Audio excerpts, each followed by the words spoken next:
નીટના વિરોધમાં હવે મોડે પણ કોંગ્રેસીઓ ઝપલાવી વિદ્યાર્થી પાક એનએસયુ સાથે યુથ કોંગ્રેસ દ્વારા વિરોધ કરવામાં આવી રહ્યો છે। નીટ મુદ્દે એનએસયુના યુનિવર્સિટી સામે અને યુથ કોંગ્રેસ દ્વારા કલેક્ટર કચેરીએ વિરોધ પ્રદર્શન કરવામાં આવ્યું હતું। નકલી નોટ ઉડાવી હતી, સાથે જ નારેબાજી કરવામાં આવી હતી। યુથ કોંગ્રેસના વિરોધ પ્રદર્શનને લઈ પોલીસ કાફલો પણ ખડકી દેવામાં આવ્યો હતો। ગુજરાત યુથ કોંગ્રેસના પ્રમુખ હરપાલસિંહ ચુડાસમા અને સુરત યુથ પ્રમુખ પ્રદીપસિંહ ગૌની આગેવાનીમાં વિરોધ પ્રદર્શન કરવામાં આવ્યું હતું।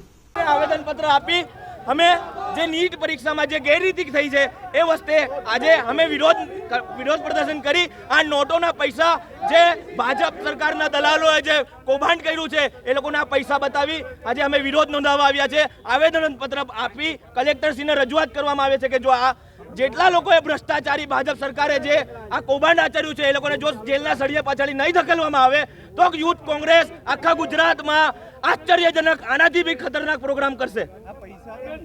આ પૈસા લઈને જ આ લોકોએ નીટનું જે પેપર લીક કર્યું છે આ પૈસા હજુ વધારે અમે આપવા માંગીએ છીએ કે તમે આ પૈસા અમારી પાસેથી લઈ લો, પણ ભવિષ્ય વિદ્યાર્થીઓનું નહીં બગાડો, અંધકારમાં નહીં લઈ જાઓ। ગુજરાતના વિદ્યાર્થીઓની વર્ષો જૂની મહેનત છે અને આ વર્ષોની મહેનતને તમે પાણીમાં નાખી છે। જે લોકોને સળિયા પાછળ ધકેલવા જોઈએ એ લોકોને આ ભાજપ સરકાર બચાવવાનું કામ કરી રહી છે અને સુરત યુથ કોંગ્રેસ આવનારા સમયમાં જો જરૂર પડશે તો શહીદ ભગતસિંહનું માર્ગ પણ અપનાવશે અને આ પૈસા આજે અમે કલેક્ટરશ્રીને આપવા માંગીએ છીએ કે જે લોકોએ આ કૌભાંડ કર્યું છે એમને આ પૈસા અમે અર્પણ કરીએ છીએ। યુથ કોંગ્રેસ એના ફંડમાંથી આપશે। યુથ કોંગ્રેસનો કાર્યકર્તા એને પૈસા આપવા આવેલા છે કે આ પૈસાથી તમે વિદ્યાર્થીઓનું અપમાન ના કરે, વિદ્યાર્થીઓના ભવિષ્ય અંધકારમાં ના નાખે, અમારી પાસેથી પૈસા લઈ લે।